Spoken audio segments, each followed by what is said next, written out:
Hello friends, तो एक बार फिर से स्वागत है हमारे इस मेगा माइंड आर्ट्स क्लास में। तो दोस्तों, जैसा कि आप देख रहे होंगे यहाँ पॉलिटिकल साइंस का दोस्तों आपको थंबनेल दिख रहा होगा। मतलब ये कि आज हम पॉलिटिकल साइंस के दोस्तों क्वेश्चन की बात करेंगे। और इससे पहले दोस्तों ज्योग्राफी के, हिस्ट्री के बहुत सारे वीडियो अपलोड हो चुके हैं। वो भी दोस्तों ध्यान दीजिएगा। अगर हम 20 क्वेश्चन की डेली बात करते हैं दोस्तों, 20 का 4 गुना आप कर लीजिए मल्टीप्लाई, 80 लगभग क्वेश्चन दोस्तों हम डेली बात करते हैं। बस आपको वीडियो एक बार देखना है, आपको समझ में दोस्तों आ जाएगा कि हम किस लेवल का क्वेश्चन की बात करते हैं और कौन सा क्वेश्चन एग्जाम में आने वाले हैं। ऑथेंटिक क्वेश्चन की दोस्तों बात करते हैं। दोस्तों चलिए आज क्वेश्चन की शुरुआत करते हैं पॉलिटिकल साइंस का। दोस्तों वीडियो शुरू करने से पहले हमारा बस आपसे यही रिक्वेस्ट है कि अगर आप वीडियो पे नए हैं तो दोस्तों कम से कम वीडियो को शेयर कर दीजिए, वीडियो को लाइक कर दीजिए और चैनल को सब्सक्राइब कर दीजिए। तो चलिए दोस्तों पॉलिटिकल साइंस के पहले क्वेश्चन की बात करेंगे। दोस्तों आपका पहला क्वेश्चन देख लेते हैं। आपका दोस्तों पहला क्वेश्चन है भारत में निर्वाचन आयोग की स्थापना। क्वेश्चन है भारत में निर्वाचन आयोग की स्थापना कब हुई थी। आपको क्वेश्चन समझ में आ रहा होगा। भारत में निर्वाचन आयोग की स्थापना कब हुई थी। अब दोस्तों यहाँ पे ये सारा question exam point of view से काफी इंपॉर्टेंट हो जाता है, क्योंकि दोस्तों अब क्वेश्चन का लेवल काफी बढ़ चुका है एग्जाम पॉइंट ऑफ व्यू से। तो आपको दोस्तों कम से कम 11th के जितने भी ऑथेंटिक चैप्टर हैं जो आपको एग्जाम पॉइंट ऑफ व्यू से काफी इंपॉर्टेंट है, आपको वो एग्जाम में पढ़ना पड़ेगा। दोस्तों अगर यहाँ बात कर रहा है इलेक्शन कमीशन की, निर्वाचन आयोग की दोस्तों बात करें तो दोस्तों ध्यान दीजिएगा, निर्वाचन आयोग एक संवैधानिक संस्था है। आपसे पहला ही क्वेश्चन ये पूछा हुआ है कि निर्वाचन आयोग दोस्तों कौन सी संस्था है। तो दोस्तों निर्वाचन आयोग एक संवैधानिक संस्था है, क्योंकि दोस्तों इसका उल्लेख संविधान के भाग 15 में किया गया है। ये question exam point of view से काफी इंपॉर्टेंट हो जाता है, ध्यान दीजिएगा। मतलब संविधान के भाग 15 में निर्वाचन आयोग इलेक्शन कमीशन की चर्चा की गई है। एग्जाम पॉइंट ऑफ व्यू से ये क्वेश्चन पूछा जा चुका है। इसलिए संविधान के भाग 15 में अनुच्छेद 324 में निर्वाचन आयोग का उल्लेख किया गया है और कहा गया है लोकसभा, राज्यसभा, प्रधानमंत्री, राष्ट्रपति, मतलब इन सभी के दोस्तों जितने भी चुनाव कराए जाएंगे वो सभी चुनाव कराने की जिम्मेदारी निर्वाचन आयोग को है। और इस संस्था का दोस्तों उल्लेख संविधान के भाग 15 में है, अनुच्छेद 324 में है। एग्जाम में कई बार ये क्वेश्चन पूछे जा चुके हैं। और दोस्तों ध्यान दीजिएगा, भारत का संविधान 26 जनवरी 1950 को लागू हुआ था। भारत का संविधान 26 जनवरी 1950 को दोस्तों लागू हुआ था। 26 जनवरी 1950 के दोस्तों लागू होने से पहले भारत में निर्वाचन आयोग की स्थापना 25 जनवरी 1950 को कर दी गई थी। यही question exam point of view से काफी इंपॉर्टेंट है दोस्तों। यही क्वेश्चन अभी पूछा जा रहा है आपसे। ये तीनों क्वेश्चन एग्जाम में पूछा जा चुका है कि निर्वाचन आयोग एक ऐसी संस्था है दोस्तों, संवैधानिक संस्था है। इसका उल्लेख संविधान के भाग 15 में है, अनुच्छेद 324 लगाकर इसका उल्लेख किया गया है। और आपसे बात करेगा निर्वाचन आयोग अथवा चुनाव आयोग की दोस्तों स्थापना कब हुआ था। दोस्तों चुनाव आयोग की स्थापना जनवरी 1950 में हुआ था। Option C is the right answer, ध्यान दीजिएगा। यदि आपसे ज्यादा और क्वेश्चन डीप में चला जाएगा तो आपसे क्वेश्चन दोस्तों क्या पूछेगा कि निर्वाचन आयोग के प्रथम मुख्य चुनाव आयुक्त कौन थे। दोस्तों ध्यान दीजिएगा, निर्वाचन आयोग के प्रथम मुख्य निर्वाचन आयुक्त सुकुमार सेन थे। ध्यान दीजिएगा कौन थे दोस्तों, सुकुमार सेन थे। इतने सारे question exam point of view से काफी इंपॉर्टेंट है। एक बार गांठ बांध कर क्वेश्चन को रिवाइज कर लेना है। क्या निर्वाचन आयोग या चुनाव आयोग एक संवैधानिक संस्था है। इसे संविधान के भाग 15 में रखा गया है। अनुच्छेद 324 में इसका उल्लेख किया गया है। प्रथम निर्वाचन आयुक्त सुकुमार सेन थे। इसकी स्थापना जनवरी 1950 में हुई थी। और दोस्तों भारत में जो पहला लोकसभा चुनाव हुआ था वो 1952 में हुआ था, जो 489 सीटों पे संपन्न हुआ था, जिसमें कांग्रेस पार्टी को दोस्तों अकेले 324 सीटें प्राप्त हुई थी। ये भी क्वेश्चन 324 सीटें प्राप्त हुई, 364 सीटें दोस्तों प्राप्त हुई थी। ये भी question exam point of view से काफी इंपॉर्टेंट हो जाता है, तो ध्यान दीजिएगा। आपसे एक और क्वेश्चन एग्जाम में पूछता है कि प्रथम 1952 के दोस्तों प्रथम आम चुनाव में भारतीय जनसंघ को, हम मतलब भारतीय जनता पार्टी, जिस पार्टी का अभी वर्तमान में बदला हुआ रूप है उसे हम पहले बोलते थे भारतीय जनसंघ। इसकी स्थापना दोस्तों किसने की थी। दोस्तों आपसे एग्जाम में क्वेश्चन पूछा चुका है। भारतीय जनसंघ के संस्थापक कौन थे। श्यामा प्रसाद मुखर्जी भारतीय जनसंघ के संस्थापक थे। ठीक है, भारतीय जनसंघ ने प्रथम लोकसभा चुनाव में कुल कितने सीटें जीती थी। तो 3 सीटें, मात्र 3 सीटें दोस्तों जीती थी। ये question exam point of view से काफी जरूरी है, ध्यान दीजिएगा। अगर एक क्वेश्चन की बात किए, मतलब चुनाव आयोग की बात किए, तो वहां पर इतने सारे क्वेश्चन बनने के बाद आप देखते हैं अगला क्वेश्चन क्या बन रहा है आपका। दोस्तों अगला क्वेश्चन है, भारत के प्रथम निर्वाचन आयुक्त कौन थे? अब इसका आंसर आप बता सकते हैं। भारत के निर्वाचन आयुक्त कौन थे दोस्तों? सुकुमार सेन थे। Option D is the right answer. Option D is the right answer. Bharat के प्रथम चुनाव आयुक्त सुकुमार सेन थे। इसका आंसर ये हो जाएगा, ध्यान दीजिएगा। रही बात वर्गीज कुरियन की, दोस्तों बात करते हैं तो ऑपरेशन फ्लड की शुरुआत, क्या चीज? ऑपरेशन फ्लड की शुरुआत, ऑपरेशन फ्लड की शुरुआत डॉक्टर वर्गीज कुरियन अर्थात भारत में मिल्क क्रांति के जनक, दूध क्रांति के जनक, ठीक है, मिल्क ऑफ मैन के नाम से डॉक्टर वर्गीज कुरियन को जाना जाता है, ध्यान दीजिएगा। अगर दोस्तों डॉक्टर एम एस स्वामीनाथन की बात करें, इन्हें भारत में हरित क्रांति के जनक, ग्रीन रिवॉल्यूशन के जनक माने जाते हैं, जिसकी शुरुआत 1960 के दशक में हुई थी। और दोस्तों कब हुई थी? तो इसकी शुरुआत 1966 से 67 के दौरान हुई थी। ये भी क्वेश्चन एग्जाम में पूछा जा चुका है। अगर आपसे क्वेश्चन एग्जाम में पूछ दे कि हरित क्रांति के दौरान किस फसल की सबसे ज्यादा पैदावार हो गई? दोस्तों गेहूं की। गेहूं में सबसे अधिक बढ़ोतरी देखने को मिली थी। ये आप ध्यान से याद कर लीजिएगा दोस्तों, ध्यान दीजिएगा, ठीक है। दूध क्रांति के जनक डॉक्टर वर्गीज कुरियन को जानते हैं, ध्यान दीजिएगा। और आपसे क्वेश्चन एग्जाम में पूछ दे आनंद नामक शहर, अमूल क्रांति की शुरुआत आनंद नामक शहर से हुई, ये दोस्तों कहाँ पे स्थित है? तो दोस्तों ये गुजरात में है। ये भी question exam point of view से काफी इंपॉर्टेंट है। जैसे मेरे करण अर्जुन आएंगे दोस्तों, ये भी क्वेश्चन एग्जाम में आ चुके हैं, आने की संभावना 110% है, ध्यान दीजिएगा।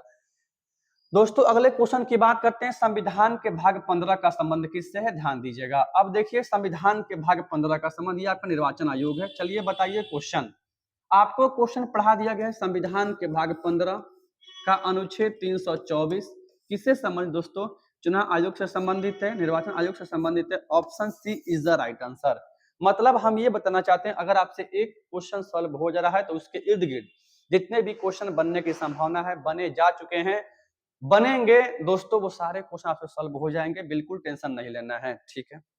अगर बात करें दोस्तों योजना आयोग की, तो आपसे क्वेश्चन पूछा है पॉलिटिकल साइंस में, योजना आयोग कैसी संस्था है दोस्तों? तो दोस्तों योजना आयोग गैर संवैधानिक संस्था है। ये भी क्वेश्चन एग्जाम में पूछा जा चुका है कि योजना आयोग कैसी संस्था है दोस्तों? तो दोस्तों योजना आयोग गैर संवैधानिक संस्था है या एक सलाहकारी संस्था है, ये क्वेश्चन एग्जाम में पूछा जा चुका है, ध्यान दीजिएगा। योजना दोस्तों आयोग की स्थापना 15 मार्च 1950 को किया गया था, ये भी क्वेश्चन एग्जाम में पूछा है। इसको दोस्तों कब भंग कर दिया गया? तो इसको 2014 में भंग कर दिया गया था, ठीक है। मोदी जी की सरकार सत्ता में आई, इन्होंने भंग कर दिया। और इसी के दोस्तों स्थान पर नीति आयोग की स्थापना की 1 जनवरी 2015 को, ये क्वेश्चन एग्जाम में भी पूछा जा चुका है। 1 जनवरी 2015 को नीति आयोग की स्थापना की प्रधानमंत्री नरेंद्र मोदी इसके प्रथम अध्यक्ष थे। और ऐसे भी आपसे क्वेश्चन एग्जाम में पूछा हुआ है कि नीति आयोग के अध्यक्ष कौन होते हैं? तो प्रधानमंत्री होते हैं दोस्तों, ध्यान दीजिएगा, ठीक है। ये दोनों क्वेश्चन इंपॉर्टेंट है, ध्यान दीजिएगा। चलिए अगर आपसे क्वेश्चन ये पूछ दे एग्जाम में, चुनाव अनुच्छेद 324 का दोस्तों संबंध किससे है? तो दोस्तों अनुच्छेद 324 का संबंध चुनाव आयोग से अथवा निर्वाचन आयोग से है, ध्यान दीजिएगा। आपका दोस्तों अगला क्वेश्चन है योजना आयोग की स्थापना। अब यहाँ पे क्या बताना हमको? योजना आयोग की स्थापना कब हुई, बताने की क्या जरूरत है, हमने अभी यहाँ डिस्कस कर ही लिया है। योजना आयोग की स्थापना 15 मार्च 1950 को हुई। 2014 में इसे क्या कर दिया दोस्तों? इसे 2014 में भंग कर दिया गया। और इसी के स्थान पर वर्तमान में नीति आयोग जैसी संस्था काम कर रही है, इसके अध्यक्ष प्रधानमंत्री होते हैं, ध्यान दीजिएगा। मतलब यहाँ जो आपका आंसर हो जाएगा, प्लानिंग कमीशन के दोस्तों स्थापना कब हुई? इसकी स्थापना 15 मार्च 1950 को। Option B is the right answer, ठीक है। 15 मार्च 1950 को हुई, 15 मार्च 1950 को। Option D is the right answer. और आपसे क्वेश्चन पूछ दिया कि 6 अगस्त 1952 को क्या हुआ था? 6 अगस्त नहीं होगा, 1952 में राष्ट्रीय विकास परिषद की स्थापना हुई, ध्यान दीजिएगा। ये क्वेश्चन एग्जाम में पूछा हुआ है कि राष्ट्रीय विकास परिषद की दोस्तों स्थापना कब हुई? तो इसकी स्थापना 1952 में हुई, ध्यान दीजिएगा। और इसके दोस्तों अध्यक्ष भी खुद प्रधानमंत्री होते हैं। ये भी question exam point of view से काफी इंपॉर्टेंट है, ध्यान दीजिएगा। चलिए बात करते हैं अगले क्वेश्चन की। अगला क्वेश्चन है योजना आयोग के अध्यक्ष कौन होते हैं, बता दीजिए। योजना आयोग के अध्यक्ष कौन होते हैं, बता सकते हैं आप लोग। प्रधानमंत्री, राष्ट्रपति, राज्यपाल, सर्वोच्च न्यायालय के मुख्य न्यायाधीश, सीजेआई? बिल्कुल नहीं। दोस्तों ध्यान दीजिएगा, योजना आयोग के अध्यक्ष की बात करें खुद प्रधानमंत्री होते हैं। Option A is the right answer. अगर राज्यपाल की दोस्तों बात करें तो भारत राज्यपाल पर अब क्या क्वेश्चन बना है आपके एग्जाम में, हम वो समझा रहे हैं। पूरे राष्ट्रपति के बारे में चर्चा करेंगे तो कम से कम आपको 3-4 वीडियो में कवर हो जाएगा, अनुच्छेद 52 से लगाकर अनुच्छेद 123 तक। लेकिन भारत राष्ट्रपति के ऊपर संविधान के अनुच्छेद 61 के तहत महाभियोग की प्रक्रिया संसद के किसी भी सदन में लाया जा सकता है। ये क्वेश्चन एग्जाम में पूछा जा चुका है कि राष्ट्रपति को हटाने संबंधी महाभियोग की प्रक्रिया कहाँ लाते हैं, लोकसभा, राज्यसभा, संसद? इनमें से कोई नहीं। संसद कहाँ लाएंगे? लाएंगे संसद में। ध्यान दीजिएगा, राष्ट्रपति को संविधान के अनुच्छेद 108 के तहत संयुक्त बैठक बुलाने का अधिकार है, ये क्वेश्चन पूछता है। 123 के तहत अध्यादेश जारी करने का अधिकार है, ये क्वेश्चन पूछा हुआ एग्जाम में। ध्यान दीजिएगा, अध्यादेश जारी करने की शक्ति दोस्तों राष्ट्रपति को कौन सी शक्ति है, तो एक विधायी शक्ति है। ये भी क्वेश्चन गांठ बांध लीजिएगा, एक विधायी शक्ति है। ध्यान दीजिएगा, राज्यपाल की दोस्तों नियुक्ति खुद राष्ट्रपति करता है, ये क्वेश्चन भी एग्जाम में पूछा जा चुका है। और राज्यपाल दोस्तों क्या करता है, राज्यपाल राज्य में मुख्यमंत्री की नियुक्ति करता है। विधानसभा में बहुमत दल के नेता मुख्यमंत्री की नियुक्ति करता है। ध्यान दीजिएगा, अगला क्वेश्चन देख लेते हैं। अगला क्वेश्चन है, योजना आयोग को किस वर्ष भंग कर दिया गया? तो दोस्तों 2014 में क्या हुआ, 2014 में योजना आयोग को भंग करके 2014 में योजना आयोग को भंग कर दिया गया और इसी के स्थान पर 1 जनवरी, बार बार एक ही क्वेश्चन को इसलिए बता दे रहे हैं क्योंकि क्वेश्चन सारे एग्जाम में पूछा हुआ है। नीति आयोग की स्थापना हुई 2014 में, भंग कर दिया गया। ध्यान दीजिएगा, अगला क्वेश्चन देखते हैं। अगला क्वेश्चन क्या है, योजना आयोग के स्थान पर वर्तमान में कौन सी संस्था यहाँ काम कर रही है? योजना आयोग के स्थान पर दोस्तों वर्तमान में कौन सी संस्था काम कर रही है? ध्यान दीजिएगा दोस्तों, योजना आयोग के स्थान पर कौन सी संस्था काम कर रही है, क्वेश्चन के आंसर बता दीजिए आप लोग।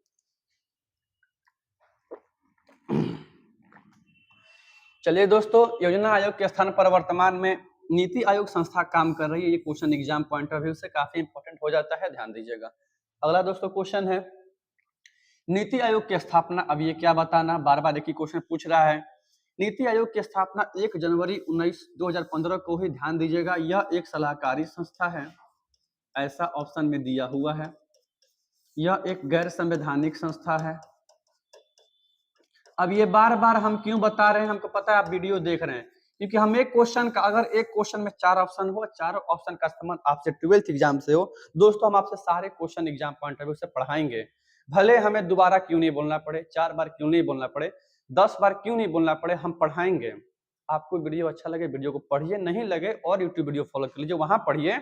हम ऑब्जेक्टिव ऐसे ही पढ़ाते हैं, हमें ऐसे ही पसंद है, जैसे बेबी को बेस पसंद है तो हमें ऐसे ही पसंद है। ठीक है, पहली बात तो चलिए अगला क्वेश्चन देख लेते हैं। अब यहाँ क्यों बता दिए क्वेश्चन, क्योंकि यहाँ पे एग्जाम में 2023 की 24 में क्वेश्चन था, निर्वाचन आयोग कौन सी संस्था है? सोचिए, मतलब एक हद होता है पूछने का। पूछा क्या, पूछा वो जो 11th क्लास में पढ़ना होता है, निर्वाचन आयोग कैसी संस्था है? ऑप्शन क्या था, गैर संवैधानिक, संवैधानिक। तो सोचो, आप खुद सोच के देखिए, जिस संस्था का उल्लेख संविधान में है उसे संवैधानिक संस्था बोलते हैं, जिसका नहीं है उसे गैर संवैधानिक संस्था बोलते हैं, और जिसका निर्माण संसद करता है उसको संवैधानिक संस्था बोलते हैं, विधि बनाकर। ध्यान दीजिएगा, अगला क्वेश्चन है, भारत में पंचवर्षीय योजना की शुरुआत कब हुई? दोस्तों ध्यान दीजिएगा, भारत में पंचवर्षीय योजना की शुरुआत 1951 में हुई और प्रथम पंचवर्षीय योजना 1951 से 1956 तक चली। ध्यान दीजिएगा, अब ज्यादा टफ क्वेश्चन पूछे, क्या पूछेगा, प्रथम पंचवर्षीय योजना किस मॉडल पर आधारित है? ये क्वेश्चन पसंद है। प्रथम पंचवर्षीय योजना हेरोल्ड डोमर मॉडल पर आधारित है। ये क्वेश्चन एग्जाम में पूछेगा, पूछा जा सकता है, अभी तक नहीं पूछा है लेकिन आपके सिलेबस का हिस्सा है। द्वितीय पंचवर्षीय योजना 1956 से 61 के बीच चली। ये पंचवर्षीय योजना, इसमें मेन पर्पस कृषि को बढ़ावा देना था। इसमें क्या था, तो इसमें दोस्तों उद्योग धंधा को बढ़ावा देना था, उद्योगों को बढ़ावा देना था। ये दोस्तों पीसी महालनोबिस पीसी महालनोबिस योजना पर आधारित है। ये क्वेश्चन एग्जाम में पूछा जा चुका है। अब ये वाला क्वेश्चन पूछा जा चुका है कि द्वितीय पंचवर्षीय योजना जो 1956 से 61 तक चली, वो किस पर दोस्तों आधारित है, तो वो आधारित है किस पर, पीसी महालनोबिस योजना पर आधारित। दोस्तों ध्यान दीजिएगा, ठीक है। तीसरी पंचवर्षीय योजना जब 1961 से 1966 तक चली, तो ये क्या हो गई, इसके बाद बंद कर दी गई। क्या हुआ, बंद कर दी गई, क्योंकि 1965 में हमारा पटीदार उछल कर सामने आ गया। सॉरी, पटीदार छोड़िए, दुश्मन की बात कर लेते हैं। 1962 में चीन ने हमारे ऊपर आक्रमण कर दिया। अब ये सोचा पाकिस्तान की चीन मारा, हम भी मार सकते हैं भारत को। लाल बहादुर शास्त्री बने, उठा के पटके मारा। 1965 में चीन को हमने पछाड़ दिया।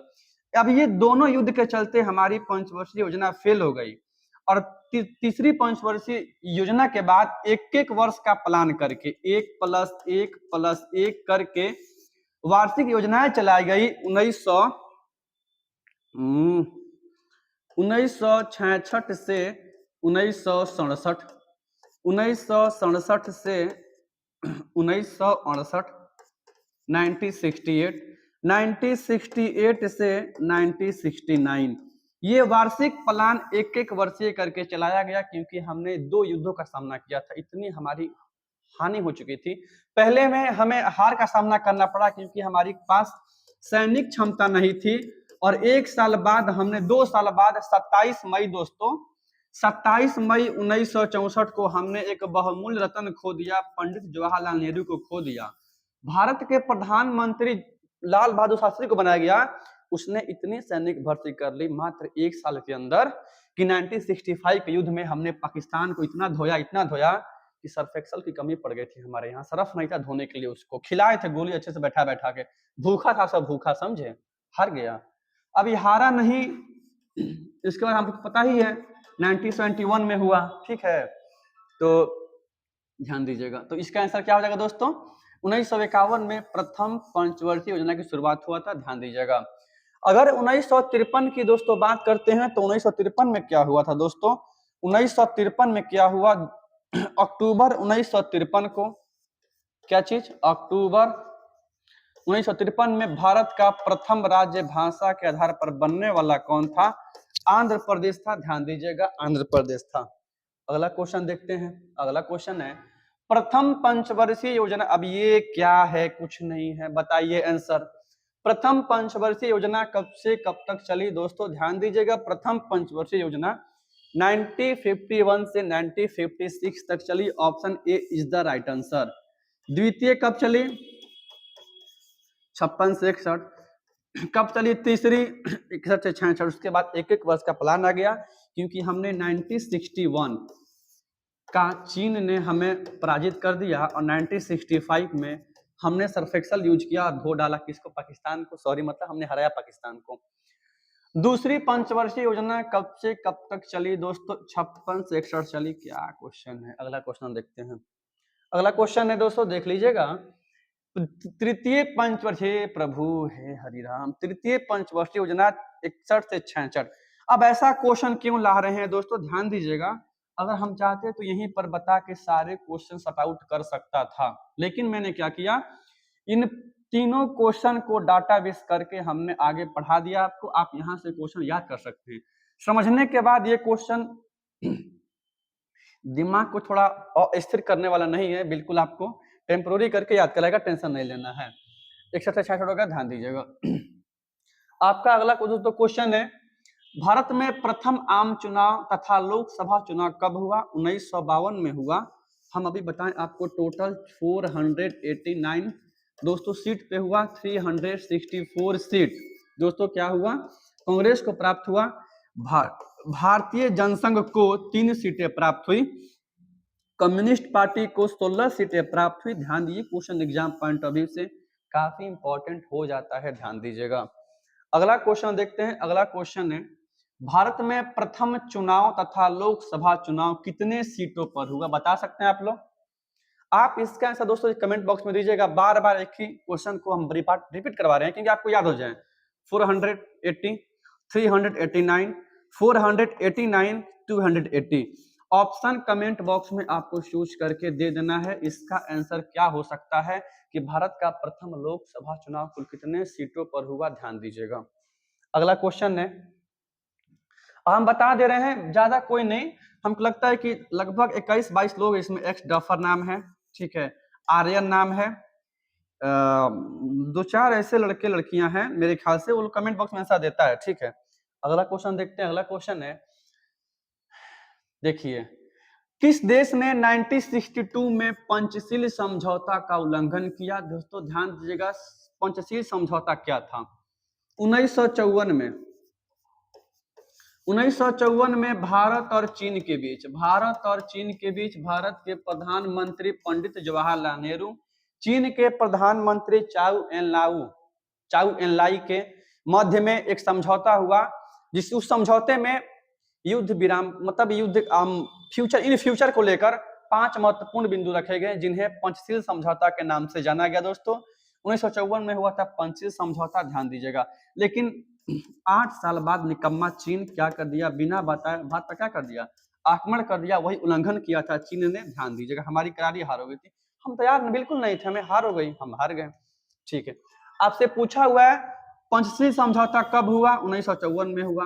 किन दो देशों के बीच में हुआ? भारत और चीन के बीच में हुआ था। दोस्तों ध्यान दीजिएगा, उस समय भारत के प्रधानमंत्री पंडित जवाहरलाल नेहरू थे, ध्यान दीजिएगा। तो दोस्तों ध्यान दीजिएगा, आज क्वेश्चन इतना ही है, ठीक है। लेकिन हमने पूरी कोशिश की कि डाटाबेस आधारित क्वेश्चन लाएं, लेकिन 15 ही क्वेश्चन हो पाया। 15 का आप 2 गुना कर लीजिए, ज्यादा क्वेश्चन नहीं बता पाए, लेकिन कोई बात नहीं है। कल के वीडियो में लगभग हम अब कोशिश रहेगी कि ज्यादा क्वेश्चन लाने के लिए। दोस्तों अगर वीडियो आपको अच्छा लगे, वीडियो को लाइक कीजिएगा, चैनल को सब्सक्राइब कर लीजिएगा, वीडियो को शेयर कीजिएगा। जय हिंद, जय भारत।